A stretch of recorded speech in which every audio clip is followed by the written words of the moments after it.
नारीत्वम परमम देवम, नारीत्वम परमम तपा, नारीत्वम जीवितम सर्वम, तस्मांत नारी सुपूजिता। यानी नारी ही परम शक्ति है, नारी ही परम तपस्या है, नारी ही जीवन का आधार है, इसलिए नारी सदैव पूजनीय है। अंतर्राष्ट्रीय महिला दिवस एक ऐसा दिन जो महिलाओं को उपलब्धियों का जश्न मनाने और समाज में उनकी भागीदारी पर विचार करने का अवसर देता है। आप सभी को इसकी ढेर सारी शुभकामनाएं। लेकिन क्या आपने कभी सोचा है कि हमारी न्यायपालिका जो समानता और न्याय की बात करती है, उसमें ही महिलाओं की बराबरी की भागीदारी क्यों नहीं है? भारत की आधी आबादी जो हर क्षेत्र में आगे बढ़ रही है, वो अब तक सुप्रीम कोर्ट की मुख्य न्यायाधीश की कुर्सी तक क्यों नहीं पहुंची? क्या महिलाएं न्यायाधीश बनने के लायक नहीं है या फिर कोई और वजह है? सुप्रीम कोर्ट की पहली महिला जज फातिमा बीबी 1989 में बनी थी। तब से अब तक सिर्फ 11 महिलाएं सुप्रीम कोर्ट की जज बनी हैं। इस समय सुप्रीम कोर्ट में स्वीकृत 34 पदों में से केवल 2 पदों पर ही महिलाएं हैं। यह आंकड़ा साफ दिखाता है कि महिलाओं को इस क्षेत्र में पर्याप्त रिप्रेजेंटेशन नहीं मिल पा रहा है। उच्च न्यायालयों की भी स्थिति कुछ खास नहीं है। कुल 788 जजों में से केवल 107 महिलाएं हैं, यानी मात्र 13.6%। वहीं निचली अदालत में भी यह संख्या और भी कम है, सिर्फ 11.6%। हालांकि निचली अदालतों में अब धीरे धीरे सुधार हो रहा है। साथ ही वकालत के क्षेत्र में महिलाएं पहले बहुत गिनी चुनी संख्या में थी, किंतु 2020 के दशक तक इनकी हिस्सेदारी लगभग बढ़कर 15% हो गई है। भारत में पिछले 2 दशकों में लीगल प्रोफेशन में महिलाओं की संख्या में बहुत तेजी से वृद्धि हुई है, लेकिन कमी अभी भी है। आधी आबादी की भागीदारी न्यायपालिका में आधी नहीं है। अब सवाल ये उठता है कि आखिर ऐसा क्यों हो रहा है? इसकी कई वजह हो सकती है। सबसे इंपॉर्टेंट थॉट, ट्रेडिशनल थॉट। वही ट्रेडिशनल थॉट हमारे समाज में महिलाओं की भूमिका को अक्सर सीमित कर दिया जाता है, उन्हें घरेलू जिम्मेदारियों तक ही बांध दिया जाता है। जेंडर प्रेजुडाइस, महिलाओं की क्षमता को लेकर संदेह किया जाता है और ये माना जाता है कि वो हाई पोस्ट के लिए उतनी सक्षम नहीं है। न्यायपालिका में समान अवसर नहीं मिलते हैं, उनकी भागीदारी को बढ़ावा देने के लिए कोई ठोस कदम नहीं उठाए गए। जबकि अगर आप मिसाल देखें तो ट्रिपल तलाक केस 2020।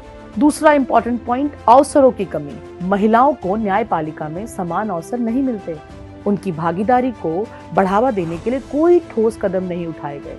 जबकि अगर आप मिसाल देखें तो ट्रिपल तलाक केस मामला 2017, सबरीमाला मंदिर प्रवेश 2018, सेना में स्थायी कमीशन जैसे कई केसेस में महिलाओं ने अपनी काबिलियत साबित की है। इन मामलों ने यौन उत्पीड़न, धार्मिक समानता, सैन्य सेवा, तलाक अधिकार और लैंगिक न्याय को लेकर ऐतिहासिक फैसले दिए गए। तीसरा, कोलेजियम सिस्टम की खामियां। वर्तमान कोलेजियम सिस्टम संविधान में निहित नहीं है, बल्कि यह सुप्रीम कोर्ट के फैसलों के आधार पर विकसित हुआ है। इस सिस्टम के तहत मुख्य न्यायाधीश और 4 वरिष्ठतम जज मिलकर नियुक्तियों का फैसला करते हैं, लेकिन इस प्रोसेस की ट्रांसपेरेंसी पर क्वेश्चन उठता रहा है और इसमें महिलाओं का पर्याप्त रिप्रेजेंटेशन नहीं मिलता। एनीवेज, अगर हमें महिलाओं को न्यायपालिका में उचित भागीदारी दिलानी है तो हमें कुछ ठोस कदम उठाने होंगे। ऑल इंडिया जुडिशियल सर्विसेज की शुरुआत। आर्टिकल 312 के तहत न्यायिक सेवा को ऑल इंडिया सर्विसेज की तरह लागू किया जाए और कोलेजियम की भूमिका केवल इंटरव्यू तक सीमित की जाए। महिलाओं के लिए आरक्षण। न्यायपालिका में महिलाओं के लिए कोटा निर्धारित किया जाए ताकि उनकी भागीदारी हम सुनिश्चित कर सकें। Mentorship programme. युवा महिला वकीलों को प्रेरित करने और आगे बढ़ाने के लिए मार्गदर्शन देने की ढेर सारी जरूरत है। Gender sensitisation training. न्यायपालिका में लैंगिक पूर्वाग्रह को खत्म करने के लिए जजों और वकीलों के लिए प्रशिक्षण कार्यक्रम शुरू किया जाए। सपोर्ट सिस्टम डेवलप किया जाए। महिलाओं के करियर विकास को सुनिश्चित करने के लिए वर्क लाइफ बैलेंस, कार्यस्थल पर सुरक्षा और प्रोफेशनल डेवलपमेंट के अवसर प्रदान किए जाए। समानता और न्याय की बात करने वाली न्यायपालिका में अगर खुद असमानता बनी रहेगी तो पूरे देश में समानता, लोकतंत्र और भागीदारी की जिम्मेदारी कैसे निभाई जाएगी। यह जरूरी है कि हम इस विषय पर खुलकर चर्चा करें और बदलाव की दिशा में कदम उठाएं। हमें उम्मीद है कि आने वाले समय में इस सवाल का जवाब मिलेगा।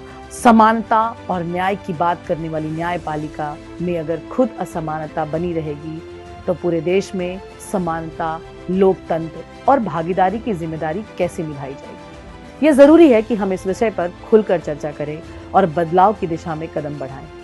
हमें उम्मीद है कि आने वाले समय में इस सवाल का जवाब मिलेगा और महिलाएं भी सर्वोच्च न्यायपालिका के शीर्ष पदों तक पहुंच सकेंगी। आपका क्या मानना है? कमेंट करके मुझे जरूर बताएं।